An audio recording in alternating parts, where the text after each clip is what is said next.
Көктемнің соңғы жаңбырлы терезені салдырата соғып тұрды. Гүлжанның жаны дәл сол терезе сияқты сынып кетердей нәзік еді. Ол ас үйде үнсіз шай құйып отыр. Бұрын бұл үйден күлкі кетпейтін, енді міне тек ауыр тыныс қана естіледі. Азамат бір кездері мықты, қолынан іс келетін, ауылдың сыйлы жігіті еді. Құрылыс фирмасында басы инженер, үй салатын, темір көтеретін, өмірдің өзін арқалап жүретін еді. Ал қазір арбада. Бір сәттік апат. Бір түні жолда бұрылыстан шыға бергенде көлік аударылып, бел омыртқасы үзіліп, қайта жүрмейтін болған. Апаттан кейін бәрі өзгерді. Гүлжан бір сәтте жанынан кетпеді. Киімін ауыстырды, дәрісін берді. Тамағын ішкізді, қасында ұйықтады.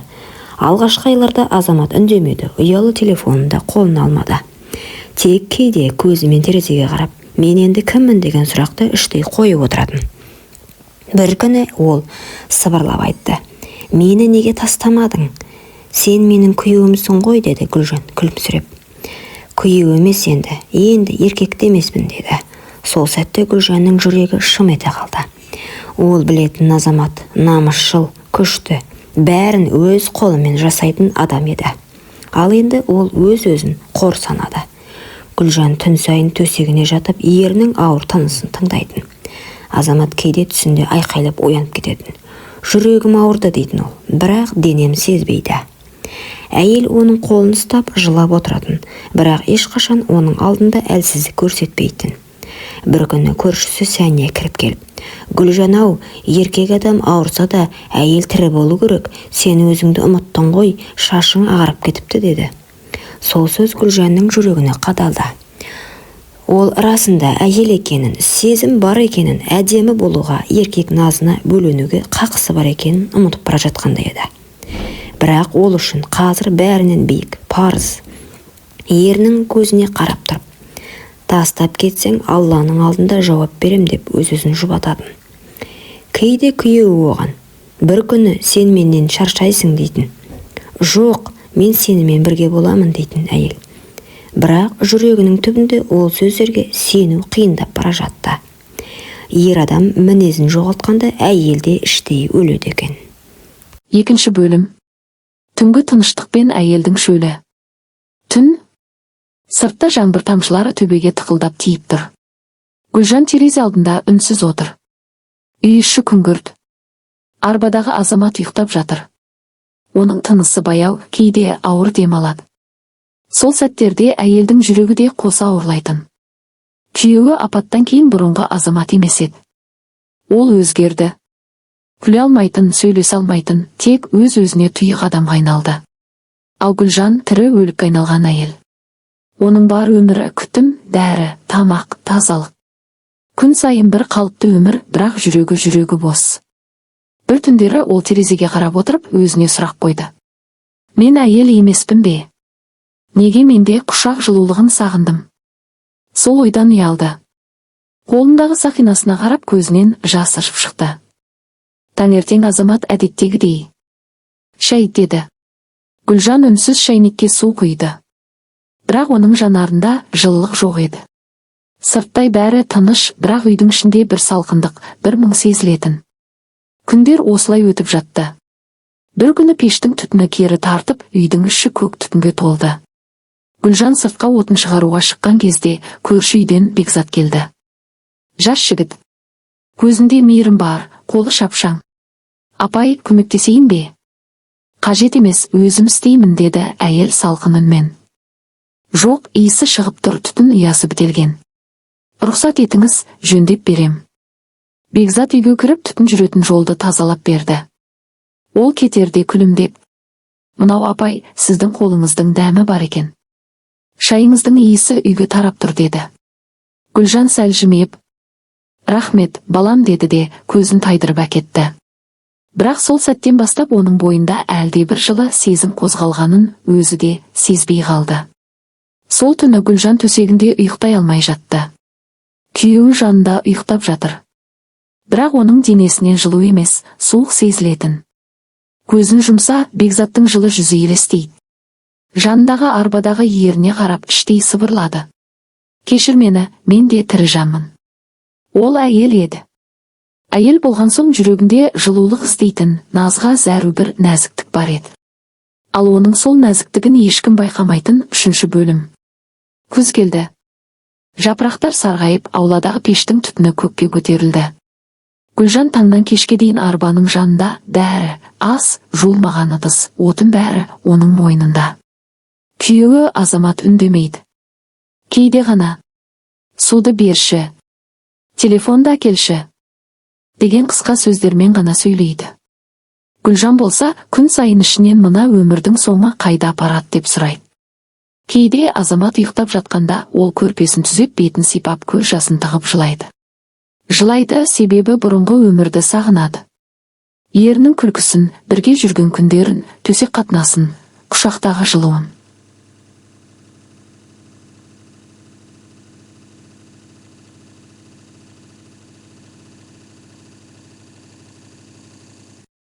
Бірақ ол жылу енді жоқ. Азамат өмірден емес, өз-өзінен алыстап кеткен адам. Сол күндердің бірінде Гүлжанның пеші сөніп қалды. Күн суық, үй іші тоңып тұр. Ол от жағайын десе, қолы қалтырайды, шаршаған, әлсіреген. Сол сәтте есік қағылды. Таныс дауыс. «Апай, отын керек пе еді?» Бекзат екен. Қолында балта, үсті шаң топырақ, бірақ жүзі жылы. «Өзіңнің ерің жоқ па?» деп күлді жеңіл. Гүлжан қысылып қалды, бірақ ренжи алмады. «Бар, арбада отыр» деді ол сыбырлап. Бекзат сәл үнсіз қалды. «Кешіріңіз, білмеппін» деді сабырмен. Сосын қолындағы балтасын алып, ауланың шетіндегі отындарға кірісті. Шап-шап. Балта даусы аулаға жаңғырып, әйелдің жүрегіне біртүрлі тыныштық сыйлады. Бір сәтке бәрі ұмыт болғандай еді. Мүгедек күйеу, ауыр өмір, түнгі жалғыздық, бәрі артта қалғандай. Тек балтаның сазы мен Бекзаттың жылы жүзі ғана көз алдында. Бекзат әр апта сайын келіп тұрды. Пешті жөндейді, отын жарады, кейде дүкенге барып келіп көмектеседі. Азамат оған алғашында салқын қарайтын. Бірақ кейін көмектесіп жүр ғой, ренжіме деп тіпті ризашылығын білдіретін. Солай уақыт өте Гүлжан мен Бекзат арасында үнсіз жақындық пайда болды. Екеуі де ештеңе айтпайтын, бірақ бір-бірінің көзінен бәрін түсінетін. Кейде Гүлжан шай дайындап, «Шаршадың ғой, ішіп ал» дейтін. Ал жігіт оның көзіне ұзақ қарап, «Сіздің қолыңыздың шеберлігі ерекше екен» дейтін жай ғана. Бірақ сол сөздің өзінен әйелдің денесі дір ете түсетін. Сол кештердің бірінде Бекзат кетерде тоқтап, «Апай, сіздің көзіңізде мұң бар. Көп жылайсыз ба?» деді. Гүлжан не дерін білмей қалды. «Жыламаймын» деді де артына бұрылды.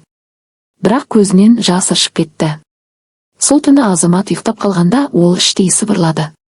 «Неге жүрегім тыныш емес? Неге сол баланың көзіне мейірім іздеймін?» Бұл түннен кейін бәрі өзгере бастады. 4-ші бөлім. Күнәлі түн. Сол түні үй іші тым-тыныш еді. Пештің ыстығы бәсеңдеп сағат тілі түн ортасын көрсеткен. Азамат арбасында ұйықтап жатыр, терең, ауыр ұйқы. Ал Гүлжанның көзі ілінер емес. Ол төсекте дөңбекшіп төбеге қарап жатты. Көз алдына Бекзаттың жүзі елестей береді. Қатты қолдары, жылы дауысы, көзіндегі бір түрлі алаң мен жылылық. Кеудесі лүпілдеп, тынысы жиілей түсті. «Бір сәт жоқ, менің жолым емес бұл» деп орнынан тұрды. Терезе алдына барып сыртқа қарады. Ай жарығында аула аппақ күмістей жарқырайды. Сол сәт есік сәл сықырлады. Гүлжан селк етіп қарады. Бекзат тұр екен. Қолында май шам, үстінде ескі күртеше. «Кешіріңіз, пеш түтіндеп жатыр» деп ойлап едім деді сыбырлап. Әйелдің дауысы шықпады. Жүрегі дүрсілдеп, қолдары дірілдеп кетті. «Түн жарымда неғып жүрсің?» «Сізді уайымдадым». Ол осыны айтты да үнсіз қалды. Көздері түйісіп қалды, бәрі содан басталды. Сол бір көзқараста көп жылдық жалғыздық, қорқыныш, ашылмаған сағыныш бар еді. Бекзат жай ғана оның қолынан ұстады. «Сізге ауыр ғой» деді. Гүлжанның ерні дір етті. «Білмеймін, мен шаршадым». Осы сөзден кейін бәрі өзінен өзі өрбіді. Кеудесінде жылу, бойында еріксіз сезім. Көзінде жас пен құмарлық аралас. Ол сол сәтте өмірде алғаш рет өз-өзін ұмытты. Бекзат оның маңдайынан сүйді. Бір сәтке уақыт тоқтағандай болды. Тек көрші бөлмеден шыққан арбаның сықыры. Олардың күнәсін еске салғандай. Гүлжан селгетіп артқа шегінді. Жоқ болмайды бұл, деді даусы дірілдеп. Бекзат басын төмен салды. Мен де білем. Бірақ сізге бейжай қарай алмаймын. Сол түні олар ештеңе істемеді, бірақ бәрі басталып қойған еді. Олар шектен әлі өтпеді, бірақ жүректері әлде қашан өтіп кеткен. 5 бөлім. Ұят пен құмарлық. Күндер өтіп жатты. Бекзат бұрынғыдай келіп тұрады, бірақ екеуінің арасындағы тыныштық енді басқа еді. Ішінде айтылмаған, тығылып жатқан ыстық сезім бар. Гүлжан оны көрген сайын жүрегі дүрсілдейді. Қарапайым бір сәлем де денесін дір еткізеді. Кейде шай дайындап отырғанда ойы бөлініп кетеді. Бекзаттың көзқарасы, қолының жылуы еске түсіп кетеді. Бірақ соның бәрін жасыру азаптың өзі еді. Азамат та бір түрлі өзгеріп кеткен. Бір күні ол әйеліне қарап: соңғы кезде сенің көзің басқа жаққа қарап жүр. Біреу бар ма? Деді күңіреніп. Гүлжанның денесі мұздап кетті. Не айтып тұрсың? Сезем, еркек сезеді оны. Осы сөз оның жүрегін қанжардай тілгілеп өтті. Күйеуінің алдындағы кінә мен өз сезімі бір-біріне қайшы келіп. Гүлжанның ішінде дауыл тұрып жатты. Сол түні Азаматтың ұйқысы қашып, ол арбасымен сыртқа шығып кетті. Ал үй іші тып-тыныш қалды. Дәл сол сәтте есік қағылды. Гүлжан апай, пеш түтіндеп тұр, деді ғой, кеше қарай кетейін бе? Кір. Бекзат кірді. Түн тыныш, пештің қызуы мен олардың арасындағы үнсіздік қана бар. Гүлжан бір сәт оны тоқтатқысы келді. Бірақ Бекзаттың көзіне қараған сәт бәрін ұмытты. Ол өз-өзінен еріп әлсіздікке беріліп кетті. Сол түн екеуі шексіз рахатқа бөленіп тағдырын өзгертті. Жылдар бойы еркек иісін сағынған Гүлжанның денесі шымырлап балқып кетті. Түн соңында екеуі үнсіз отырды. Гүлжанның көзінен жас ағып: бәрі бітті, енді қайтпайтын күнәға баттық, деді. Бекзат тек басын иіп отырды. Сол сәтте сыртқы есік сықыр етті. Арба дөңгелегі қозғалған сияқты. Гүлжанның жүрегі тоқтап қалғандай болды. 6 бөлім. Ашылған сыр. Таң бозарып атып келе жатты. Гүлжанның көзі ілінген жоқ. Кеудесін өкініш пен қорқыныш кернеп, жүрегі қысып, тынысы тарылып тұр. Азамат түнде үйге кірмеген. Гүлжан бірнеше рет далаға шығып қарады. Жоқ, тек аулада арбаның ізі ғана жатыр. Мөлдір шықпен араласқан жолақ секілді. Сол сәтте есік ашылып Азамат кірді. Жүзі сұр, көзі шүңірейіп кеткен. Қолында бір шөлмек су. Түн салқын екен, деді жай ғана. Гүлжанның денесі мұздап кетті. Қайда болдың? Сенің даусыңды естідім, күліп тұрдың. Қалжыңдап. Еркек дауысы естілді. Ал мен далада отырдым. Жылу іздеп емес, өмірімнің неге осылай болғанын ойлап. Оның көзінен жас емес, от шықты. Мен сен үшін тірі өлгенмін, Гүлжан. Ал сен, деді де сөзін жұтып қойды. Гүлжан тізерлеп: кешір мені, мен өзімді ұстай алмадым, деді. Ұстай алмадың ба? Әлде ұмытқың келді ме? Ол арбасымен артқа шегініп терең тыныс алды. Сосын баяу ғана: менімен өмір сүргеніңе ризамын. Бірақ енді бұл үйде сенің күлкің мен үшін азап, деді. Сол күні ол ешкіммен сөйлеспеді.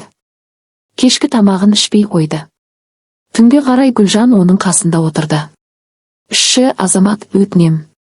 Жоқ, бұл менің соңғы тыныштығым болсын. Ол көзін жұмды. Сен мені өлтірген жоқсың, Гүлжан. Мені өмір өлтірді. Таң атқанда Азамат оянған жоқ. Дәрі толы қобдиша үстелдің үстінде босап тұрған. Гүлжан айқай салып даусын естіртпей жылады. Бекзат та жетіп келді. Бірақ енді бәрі кеш еді. Гүлжанның көз алдында өмірі опырылып түскендей болды. 7 бөлім. Кешірім мен қарғыс. Азаматтың қазасынан кейін үй іші бір сәтке үнсіз қалғандай болды.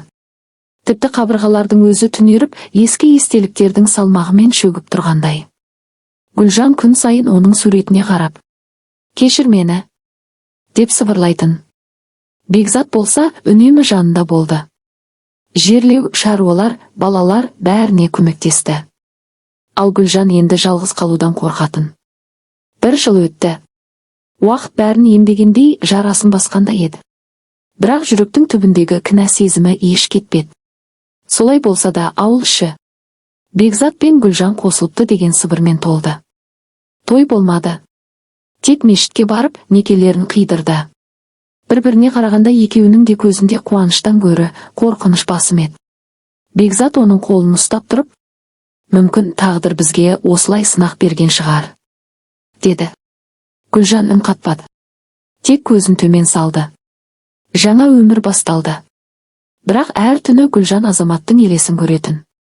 Кейде ай сәулесі түскен терезенің алдында оның арбасын елестететін. Бірде тіпті айқайлап оянды. Кешір мені, деп. Бекзат құшақтап алды. Өтті ғой бәрі, Гүлжан, сен меніменсің, өткенді ұмыл. Бірақ Гүлжанның көзіне жас іркіліп еріндері сыбырлады. Күнә ешқашан ұмытылмайды. Ауылда бір қызық әңгіме тарады. Азаматтың зиратының жанындағы талға бір ақ көбелек күн сайын келіп қонатын көрінеді. Анасы айтатын, бұл Азаматтың рухы шығар. Гүлжанға кешірім сұрап келетін болар деп. Бір күні Гүлжан сол зиратқа барып, жерге отырып ұзақ жылады. Мен саған адал бола алмадым. Бірақ мен де адамын. Кешір мені, Азамат. Сол сәтте жеңіл жел соғып, көбелек келіп иығына қонды. Гүлжанның жүрегі шым етіп көз жасын сүртті. Рахмет, деді күбірлеп. Үйге қайтып келе жатып, ол терең тыныс алды. Күн батуға таяп қалған. Күннің соңғы сәулесі аспанды қып-қызыл қылып бояған. Сол қызыл түс оған Азаматтың өмірін еске салды.